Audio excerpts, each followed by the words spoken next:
আজকের বিষয়টি খুবই গুরুত্বপূর্ণ, কারণ আমাদের উপমহাদেশে লড়াই সংগ্রামের ইতিহাস দীর্ঘ।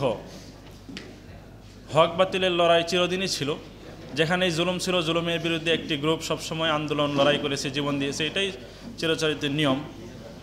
আমরা দেখেছি 47-এ পৌঁছতে গিয়ে দীর্ঘ 200 বছর মুসলমানদেরকে এবং ভারত উপমহাদেশের মজলুম জনগণকে নির্যাতনের মধ্য দিয়ে যেতে হয়েছে, এবং সেখানে আমাদেরকে দীর্ঘদিন যাবৎ লড়াইয়ের পরে দীর্ঘ সময় অনেক রক্তের পরে আমরা জানি বাংলায় 80,000 মাদ্রাসা ছিল, রোডের একটি রোড ছিল, এই রোডের প্রত্যেকটি গাছের মধ্যে আলেমের লাশ ঝুলানো ছিল, এমন অনেক ইতিহাস আছে, এটা আমাদের সবারই জানা আছে। এখানে এত রক্তের পরে আমরা 47-এ পৌঁছেছিলাম, সেখানে আমাদের একটা স্বপ্ন আমরা দেখেছিলাম, এবং আমরা যে ভূখণ্ডে বসবাস করি এই বাংলাদেশ এবং পাকিস্তান দুইটা মিলে আমরা একটা স্বপ্নের জায়গাতে আমরা দাঁড়িয়েছিলাম, একটা পথরেখা আমরা তৈরি করেছিলাম। কিন্তু দুঃখের বিষয় হলো পথরেখা তৈরি হয়েছে, রেখা তৈরি হয়েছে, কিন্তু পথরেখা যে জন্য তৈরি করা হয়েছিল সেই রেখা অনুযায়ী আমাদের ফলাফলটা আমরা নিতে পারি নাই।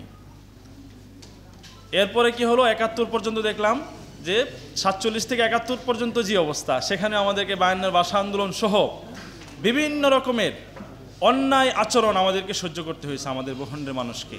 সেই জন্য আবার দফায় দফায় লড়াই করতে হয়েছে। এক পর্যায়ে এসে আমরা 71-এ লড়াই সংগ্রামের মধ্য দিয়ে বাংলাদেশ আমরা স্বাধীন করলাম।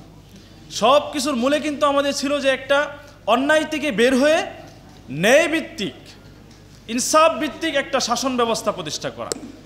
আর সেই ইনসাফ ভিত্তিক শাসন ব্যবস্থার মূল হিসাবে আমরা 47-এ গ্রহণ করেছিলাম কোরআন এবং হাদিসকে, ইসলামী শাসন ব্যবস্থাকে আমরা গ্রহণ করেছিলাম। এটা সবার জানা, এই ইতিহাস তো মুছে দেওয়ার মতো কোনো ইতিহাস না। আমরা মুসলমানরা এটা আমরা বিশ্বাস করি, পৃথিবীর মধ্যে সর্বশ্রেষ্ঠ আদর্শ হলো কোরআন এবং হাদিস। আল্লাহ তাআলার দেওয়া বিধানই সর্বশ্রেষ্ঠ বিধান। ওয়ামাই ইয়াবতাগি গায়রাল ইসলামি ফালা ইউকবালা মিনহু। আল্লাহ তাআলা ইসলাম ছাড়া যদি আমরা অন্য কোনো কিছুকে অনুসরণ করি বা আমরা খুঁজি, অন্য কোনো কিছুতে শান্তি খুঁজি, তাহলে সেখানে শান্তি পাওয়া সম্ভব নয়। আল্লাহ তাআলা বলছেন যে ওয়ামান আহসানু মিনাল্লাহি হুকমা, আল্লাহ তাআলা থেকে উত্তম হুকুমদাতা আর কে আছে। এটা কিন্তু আমরা মুসলমানরা, ইমানদাররা কিন্তু সেটা বিশ্বাস করেই আমরা 47-এ আমরা একটা অবস্থান তৈরি করেছিলাম, কিন্তু সেটা আমরা ধরে রাখতে পারি নাই। দেখা গেছে পাকিস্তানে মুসলিম নামধারী কিছু মুসলমান তারা মানুষের উপর সেই জুলুম অত্যাচার করেছে, কিন্তু ইসলামী শাসন ব্যবস্থা সেখানে কায়েম করে নেই। এরপরে 71-এ আমরা দেশ বিভক্ত হলো।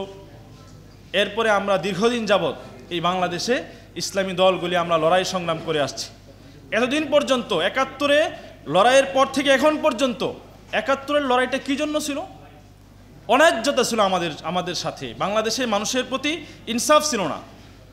পশ্চিম পাকিস্তানিরা পূর্ব পাকিস্তানিদের উপর তারা অত্যাচার করেছিল, তাদের অধিকারটুকু তারা দিচ্ছিল না। এই জন্যই মূলত আমাদেরকে দেশটাকে আলাদা করতে হয়েছে, লড়াই করতে হয়েছে, 9.5 মাস সংগ্রাম করতে হয়েছে, রক্ত দিতে হয়েছে। এছাড়া অন্য কোনো উদ্দেশ্য আমাদের সেখানে ছিল না। সেই উদ্দেশ্যে আমরা আলাদা করলাম। কিন্তু 71 থেকে নিয়ে এই পর্যন্ত যে জরিপ, একটু আগে বক্তা তিনি বলে গেলেন যে এই পর্যন্ত কি আমরা আসলেই ইনসাফপূর্ণ কোনো শাসন ব্যবস্থার মধ্যে যেতে পেরেছি? এখনো পর্যন্ত আমরা যদি হিসাব করি, প্রত্যেক সরকারের রেকর্ড যদি আমরা টান দিই, তাহলে সবাই, এটা তো আমাদের বলতে হয় না, রেকর্ডই বলে দেয় যে তারা কিসের মধ্য দিয়ে এই দেশটাকে পরিচালনা করে এসেছে। আজকে যখন 24-এ আমরা যে আন্দোলন করেছি, রাজপথে থেকে আমাদের ভাইরা রক্ত দিয়েছে, আমরা রাজপথের সামনের সারিতে থেকে আন্দোলন করেছি। সে আন্দোলন করার পরে আমাদের যে স্বপ্ন ছিল, তরুণদের স্বপ্ন ছিল একটা সুন্দর বাংলাদেশ হয়তো আমরা পেয়ে গেছি, কিন্তু কি হলো, এরপর থেকে আবার দখলদারিত্ব শুরু হয়ে গেল। এখন মনে হয়ে গেছে আওয়ামী লীগ যা করছে এর থেকে বেশি চাঁদাবাজি, দুর্নীতি হয়তো এখন বাংলাদেশে চলতেছে। সেই অবস্থা কিন্তু হয়ে গেছে। তো এটা একটা আমাদের জন্য একটা আশার বাণী যে ইসলামী যুব আন্দোলন সহ ইসলামী যুব সংগঠনগুলি এবং অন্যান্য দেশপ্রেমিক যে যুব সংগঠন, আমরা মোটামুটি আমাদের মধ্যে ভালো একটা বন্ডিং আছে। গণসংগঠনের তুলনায় যুব সংগঠনের মধ্যে বন্ডিংটা বেশি আছে আমি মনে করি। এই জন্য যুবকদের দায়িত্বটা কি?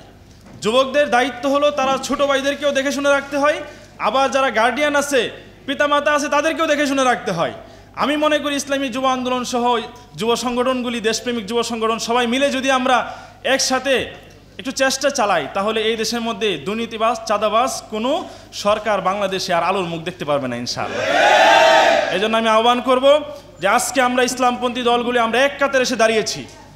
দেশপ্রেমিক দলগুলির সবার প্রত্যাশা যে বাংলাদেশে আর কোনো দুর্নীতিবাজ চাঁদাবাজদের ঠাঁই হবে না। আমরা একটি সুন্দর বাংলাদেশ, ইনসাফপূর্ণ বাংলাদেশের জন্য আমরা লড়াই করতেছি।